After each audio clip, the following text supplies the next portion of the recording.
오늘날 세계 최대의 기업이라 불리는 애플이나 마이크로소프트의 시가총액을 모두 합쳐도 400년 전 이 기업의 전성기 가치에는 미치지 못합니다. 현대 가치로 환산했을 때 약 8조 달러, 우리 돈으로 무려 1경 원에 육박하는 자산을 보유했던 집단. 국가가 아닌데도 군대를 보유하고 스스로 화폐를 찍어내며 다른 나라에 전쟁을 선포했던 이들의 이름은 네덜란드 동인도 회사입니다. 인류 역사상 가장 거대했던 이 자본의 괴물은 어떻게 탄생했으며 왜 모험이 아닌 주식을 선택했을까요? 오늘 우리는 대항해 시대의 낭만을 걷어내고 그 이면에 숨겨진 차가운 수익률의 역사를 들여다봅니다. 참견 시작.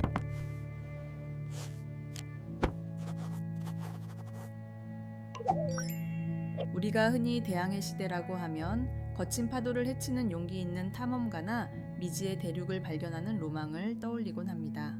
하지만 역사의 장부를 냉정하게 들여다보면 그 이면에는 오직 숫자와 계산만이 존재했습니다. 16세기 말 유럽에서 향신료는 단순히 음식을 맛있게 만드는 재료가 아니었습니다. 그것은 오늘날의 반도체나 석유보다 더 귀한 전략 자산이었습니다.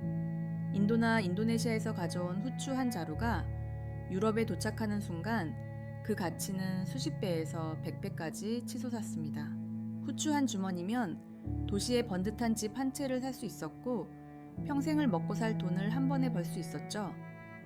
이것은 그야말로 일확천금의 기회였고 당시 사람들에게는 지금의 비트코인 열풍보다 훨씬 더 강력한 유혹이었습니다. 하지만 이 눈부신 수익 뒤에는 치명적인 함정이 있었습니다. 당시 항해는 목숨을 건 도박이었습니다. 배가 폭풍우를 만나 침몰하거나 해적을 만나는 일은 부지기수였고 괴혈병 같은 전염병으로 선원의 절반 이상이 죽어나가는 것은 예사실이었습니다. 무엇보다 가장 큰 문제는 자본의 구조였습니다. 당시에는 배 한 척을 띄우기 위해 몇몇 부유한 상인들이 돈을 모아 투자하고 배가 돌아오면 이익을 나눈 뒤 회사를 해산하는 방식이었습니다. 만약 배가 돌아오지 못하면 투자자들은 그 자리에서 파산했습니다. 한 번의 실패가 가문의 몰락으로 이어지는 이 구조에서는 아무리 수익률이 높아도 지속적인 성장이 불가능했습니다. 리스크가 너무나도 컸기 때문입니다. 이때 네덜란드인들은 인류 역사상 가장 기발하고도 차가운 해결책을 내놓습니다. 위험을 회피하는 것이 아니라 위험을 아주 잘게 쪼개서 수만 명에게 나눠버리는 것이었습니다. 찰루니 미년 네덜란드 정부의 주도로 여러 작은 무역 회사들이 합쳐져 네덜란드 동인도 회사, 즉 VOC가 탄생합니다. 여기서 핵심은 이 회사가 발행한 종이 한 장이었습니다. 바로 주식입니다. 이전까지의 투자가 소수 부자들의 전유물이었다면 VOC는 암스테르담의 모든 시민에게 투자할 기회를 열어주었습니다. 부유한 귀족부터 동네 빵집 주인, 심지어는 저택의 하녀까지 자신이 가진 소액의 돈을 회사에 투자할 수 있게 한 것입니다. 이렇게 모인 거대한 자본은 특정 개인의 재산이 아니라 회사의 자산이 되었습니다. 이제 배 한 척이 침몰해도 투자자 개개인이 입는 타격은 크지 않았습니다. 자신이 투자한 주식의 가치만큼만 손해를 보면 그만이었기 때문입니다. 이것이 바로 현대 자본주의의 근간이 되는 유한책임이라는 개념의 시작입니다. 이 유한책임이라는 마법은 사람들의 심리를 완전히 바꿔놓았습니다. 내 재산 전체를 잃을 걱정이 사라지자 사람들은 기꺼이 주머니를 열었습니다. 이전에는 감히 엄두도 못 냈던 거대한 규모의 함대를 구성할 자금이 순식간에 모여들었습니다. 당시 네덜란드 동인도 회사가 기업 공개를 통해 모은 자금은 오늘날의 관점으로 봐도 경이로운 수준이었습니다. 이렇게 모인 돈으로 네덜란드는 경쟁국이었던 포르투갈이나 스페인이 상상도 못할 규모의 인프라를 구축하기 시작합니다. 하지만 돈을 모으는 것보다 더 중요한 혁신이 기다리고 있었습니다. 바로 이 주식을 사고 팔 수 있는 장소를 만든 것입니다. 주식을 샀는데 배가 돌아올 때까지 몇 년을 기다려야 한다면 사람들은 투자를 망설였을 겁니다. 네덜란드인들은 세계 최초의 증권거래소인 암스테르담 증권거래소를 세워 이 문제를 해결했습니다. 이제 투자자들은 배가 항구에 도착하기 전이라도 자신이 가진 주식을 남에게 팔아 현금을 확보할 수 있게 되었습니다. 자본의 유동성이 생긴 것입니다. 이 순간부터 역사는 모험가의 시대에서 투자자의 시대로 급격하게 전환됩니다. 사람들은 이제 배가 어디에 있는지, 선장이 누구인지보다 암스테르담 거래소의 게시판에 적힌 숫자에 더 열광하기 시작했습니다. 향신료 무역이라는 실물 경제 위에 금융이라는 가상의 세계가 덧씌워진 셈입니다. 이것은 단순히 경제적인 변화를 넘어 인간의 욕망이 시스템으로 규격화된 사건이었습니다. 개인의 탐욕이 주식회사라는 거대한 기계의 부품이 되어 전 세계를 집어삼키기 시작한 것입니다. 네덜란드 동인도 회사는 단순한 민간 기업이 아니었습니다. 네덜란드 정부는 이 회사에 놀라운 권한을 부여했습니다. 회사 이름으로 조약을 체결할 수 있고 자체적인 군대를 보유하며 점령지에서 재판을 열고 심지어 화폐까지 발행할 수 있는 권리였습니다. 사실상 바다 위의 국가나 다름없었습니다. 이들은 인도네시아의 자카르타를 점령해 바타비아라는 이름을 붙이고 그곳을 아시아 무역의 거점으로 삼았습니다. 재미있는 점은 이들이 땅을 점령한 목적이 영토 확장이 아니었다는 사실입니다.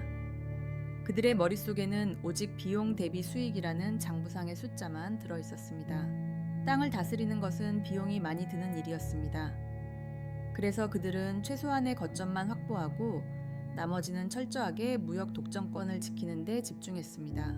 만약 어떤 지역의 통치자가 협조하지 않는다면 그들은 주저없이 군대를 동원해 그곳을 초토화했습니다. 이것은 정의나 종교를 위한 전쟁이 아니었습니다.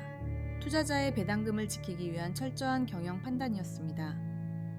당시 동인도 회사의 직원들은 상인이면서 동시에 군인이었습니다. 그들은 한 손에는 장부를, 다른 한 손에는 칼을 들고 있었습니다. 이들에게 가장 중요한 가치는 회사의 이익이었습니다. 만약 향신료 가격이 떨어질 것 같으면 그들은 현지인들이 정성껏 키운 향신료 나무를 통째로 불태워버리기도 했습니다. 공급을 줄여 가격을 방어하기 위해서였습니다. 오늘날의 시각으로는 잔혹한 범죄였지만 당시의 장부상으로는 합리적인 재고 관리였습니다. 이처럼 차가운 자본의 논리는 인간의 도덕성이나 생존권보다 수익률을 우선시하는 괴물을 만들어냈습니다. 그런데 여기서 한 가지 의문이 생깁니다. 왜 하필 네덜란드였을까요? 당시 네덜란드는 스페인의 지배를 받던 작고 척박한 늪지대 국가에 불과했습니다. 천연자원도 부족하고 인구도 적었던 이 작은 나라가 어떻게 전 세계 바다를 호령하는 자본의 중심지가 될 수 있었을까요? 그 해답은 역설적이게도 그들이 가진 결핍에 있었습니다. 가진 것이 없었기에 그들은 시스템을 만들어야 했고 신용을 목숨처럼 여겨야 했습니다. 스페인이나 포르투갈 같은 거대 제국들은 국왕의 권위로 돈을 빌리고 갚지 않는 일이 허다했습니다. 하지만 상인들의 나라인 네덜란드는 달랐습니다. 약속한 배당은 반드시 지급했고 투자자의 권리는 철저히 보호되었습니다. 이 신뢰가 쌓이자 유럽 전역의 자금이 네덜란드로 몰려들기 시작했습니다. 적대국이었던 스페인의 귀족들조차 자신의 자산을 안전하게 불리기 위해 암스테르담에 돈을 맡길 정도였습니다. 돈에는 국경도 없고 적군도 없다는 자본의 진리를 네덜란드인들은 누구보다 먼저 깨달았던 것입니다. 결국 대항해 시대의 진정한 승자는 가장 용감한 기사가 아니라 가장 정교한 장부를 가진 상인이었습니다. 네덜란드 동인도 회사가 보여준 이 시스템의 힘은 전 세계를 하나로 연결하는 세계화의 초석이 되었습니다. 하지만 그 연결의 끈은 따뜻한 유대감이 아니라 차가운 화폐의 흐름이었습니다. 이들이 만든 주식회사라는 시스템은 이후 수백 년 동안 인류의 번영을 이끄는 엔진이 되었지만 동시에 인간을 숫자로만 판단하는 비정한 효율성의 시대를 열었습니다. 네덜란드 동인도 회사가 가졌던 이 무소불위의 권력은 단순히 상업적 성공에 그치지 않았습니다. 이들은 인류 역사상 유례없는 민간 군사 복합체이자 국가의 기능을 외주화한 독특한 형태의 권력 집단이었습니다. 당시 네덜란드 정부가 회사에 전쟁 선포권과 조약 체결권을 준 이유는 명확했습니다. 국가 예산을 쓰지 않고도 국가의 영향력을 전 세계로 확장하고 싶었기 때문입니다. 즉, 동인도 회사는 국가가 감당해야 할 리스크를 민간 자본으로 떠넘기되 그 대가로 독점이라는 막대한 수익을 보장해준 셈입니다. 이러한 구조 속에서 동인도 회사의 직원들은 점차 상인의 마인드와 군인의 잔혹함을 동시에 갖추게 됩니다. 그들의 목적은 영토를 넓히는 것이 아니라 수익의 파이프라인을 독점하는 것이었습니다. 그 대표적인 사례가 바로 인도네시아의 반다 제도에서 벌어진 참극입니다. 당시 반다 제도는 세계에서 유일하게 육두구가 생산되는 곳이었습니다. 육두구는 유럽에서 금값보다 비싸게 팔리던 향신료였죠. 동인도에 선 회사는 이곳의 생산을 완전히 통제하고 싶어 했습니다. 하지만 현지 주민들이 다른 나라 상인들과도 거래를 하려 하자 회사는 이를 단순한 상도덕 위반이 아니라 자신들의 자산에 대한 침해로 규정했습니다. 2001년 동인도 회사의 총독이었던 얀 피터르스 존쿠는 무장 병력을 이끌고 섬에 상륙해 수만 명의 주민을 학살하거나 노예로 잡아갔습니다. 이 끔찍한 사건의 본질은 원한이나 종교적 갈등이 아니었습니다. 공급량을 완벽하게 통제하여 유럽 시장의 가격을 조작하려는 철저한 경제적 동기였습니다. 실제로 이 학살 이후 육두구 가격은 회사의 계획대로 폭등했습니다. 암스테르담의 투자자들은 멀리 떨어진 섬에서 어떤 피바람이 불었는지 알지 못했습니다.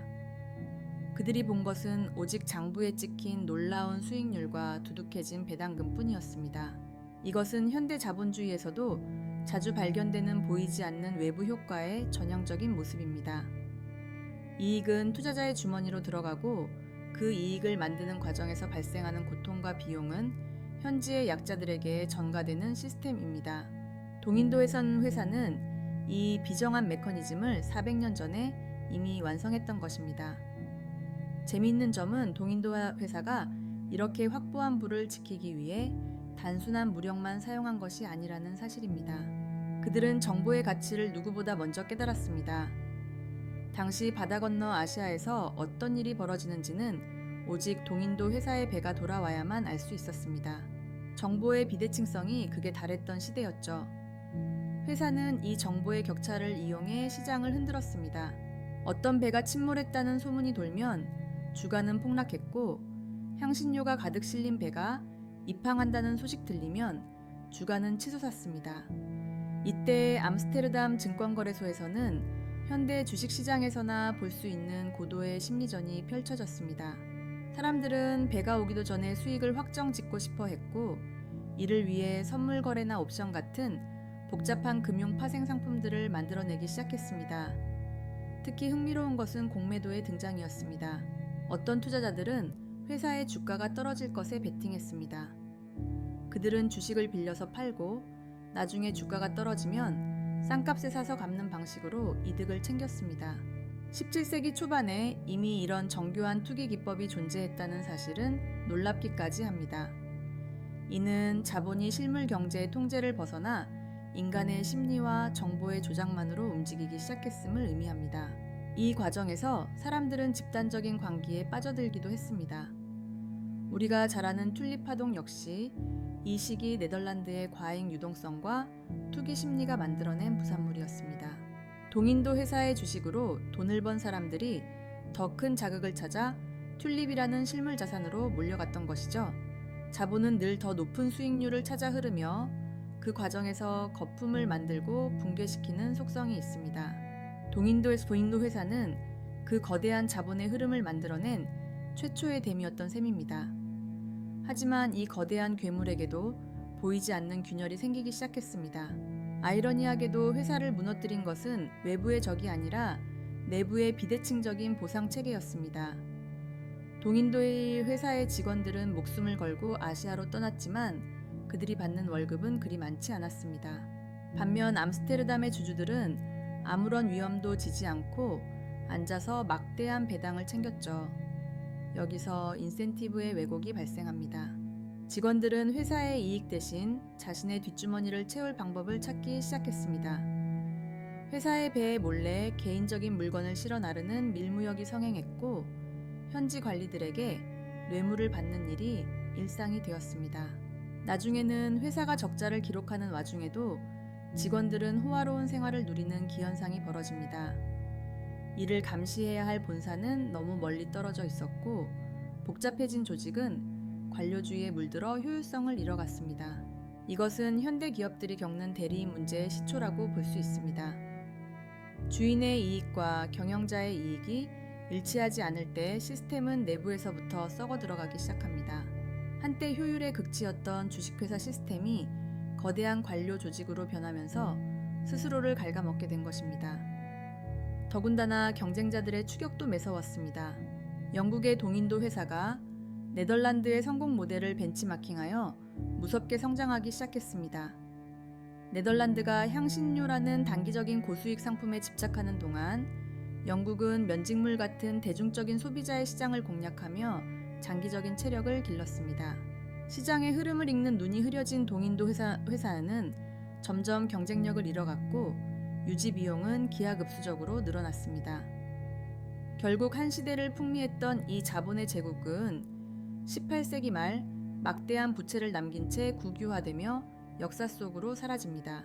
하지만 그들이 남긴 유전자는 사라지지 않았습니다. 오늘날 우리가 주식을 사고 팔고 배당을 기대하며 기업의 법적 권리를 인정하는 모든 시스템은 바로 이 400년 전의 실험에서 비롯되었습니다. 네덜란드 동인도 회사가 역사 속으로 사라진 지 수백 년이 흘렀지만 그들이 세상에 남긴 유전자는 오늘날 우리가 살아가는 자본주의 사회의 뼈대를 이루고 있습니다. 회사는 망했지만 그들이 발명한 시스템은 인류 역사상 가장 강력한 생존력을 가진 괴물이 되어 전 세계를 지배하게 된 셈입니다. 그 중에서도 가장 결정적인 유산은 바로 법인이라는 개념의 탄생입니다. 이전까지의 사업은 철저하게 사람 중심이었습니다. 상인이 죽으면 사업도 끝났고 동업자가 마음을 바꾸면 자본은 흩어졌습니다. 하지만 동인도 회사는 달랐습니다. 투자한 사람이 죽거나 주식을 팔아도 회사는 아무런 영향을 받지 않고 영원히 존재할 수 있는 구조를 만들었습니다. 즉, 인간의 수명을 초월하여 무한히 성장할 수 있는 인공적인 생명체가 탄생한 것입니다. 이것은 자본이 더 이상 개인의 소유물을 넘어 스스로 증식하고 확장하는 독립된 권력이 되었음을 의미합니다.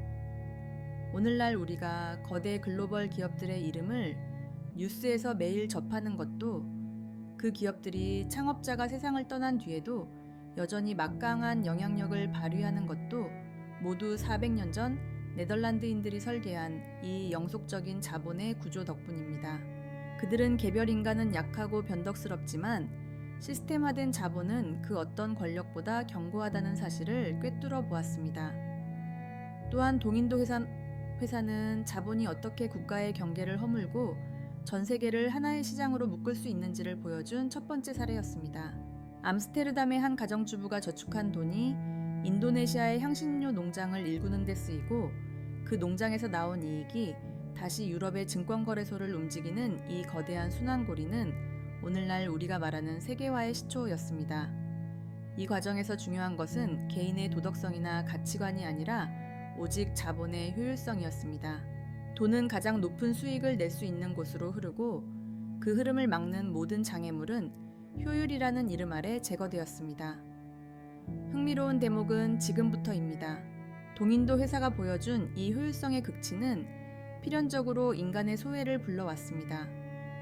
투자자들은 자신의 돈이 어디서 어떻게 쓰이는지, 그 돈을 벌기 위해 지구 반대편에서 어떤 희생이 따르는지 관심을 가질 필요가 없었습니다. 그들은 오직 분기별로 지급되는 배당금과 주가, 그래프에만 집중했습니다. 시스템이 거대해질수록 책임의 소재는 불분명해졌고 악행은 개별 인간의 죄가 아니라 회사의 경영 판단이라는 이름으로 정당화되었습니다. 이것은 현대사회가 직면한 수많은 기업 윤리 문제의 뿌리와도 맞닿아 있습니다. 결국 대항해 시대를 제패한 네덜란드의 힘은 거창한 함대나 강력한 대포에서 나온 것이 아니었습니다. 리스크를 관리하고 이익을 극대화하는 법을 알았던 상인들의 차가운 머리, 그리고 그 계산을 뒷받침해준 신뢰와 금융 시스템에서 나왔습니다. 그들은 역사가 영웅들의 서사가 아니라 수익률을 쫓는 대중의 욕망이 만들어내는 거대한 장부라는 사실을 가장 먼저 이해한 사람들이었습니다. 오늘날 우리가 주식시장의 등락에 일희일비하고 유한책임이라는 보호막 아래 투자를 이어가는 모습은 사실 17세기 암스테르담 증권거래소에 모여있던 사람들의 모습과 본질적으로 다르지 않습니다. 인류는 지난 400년 동안 과학과 기술을 눈부시게 발전시켜 왔지만 인간의 욕망을 자본이라는 시스템으로 규격화하여 움직이는 이 메커니즘만큼은 그때의 설계를 단 한치도 벗어나지 못하고 있는 셈입니다. 역사상 가장 거대한 기업이었던 네덜란드 동인도 회사는 결국 내부의 부패와 경쟁자의 등장으로 무너졌습니다. 하지만 그들이 남긴 주식회사라는 시스템은 이제 국가보다 더 강력한 힘으로 세상을 움직이고 있습니다. 우리가 역사를 공부하며 주목해야 할 지점은 바로 이곳입니다. 박제된 과거의 사건이 아니라 지금 이 순간에도 우리 삶의 모든 영역에 영향을 미치고 있는 자본의 차가운 논리를 읽어내는 것입니다. 대항해 시대의 진짜 승자는 바다를 건넌 탐험가가 아니라 그 탐험의 비용을 계산하고 수익을 나눴던 자본의 설계자들이었습니다. 오늘 준비한 내용은 여기까지입니다. 대항해 시대를 움직인 것은 거창한 이상이 아니라 리스크를 관리하고 이익을 극대화하려 했던 인간의 세밀한 계산이었습니다. 오늘 영상이 어떠셨는지 댓글로 남겨주시면 앞으로의 영상 제작에 참고하겠습니다. 앞으로도 저희 역사 참견러는 역사의 이면에 숨겨진 자본과 심리의 메커니즘을 집요하게 추적하겠습니다. 구독과 좋아요는 더 깊은 내용을 파헤치는 힘이 됩니다. 지금까지 역사 참견러였습니다.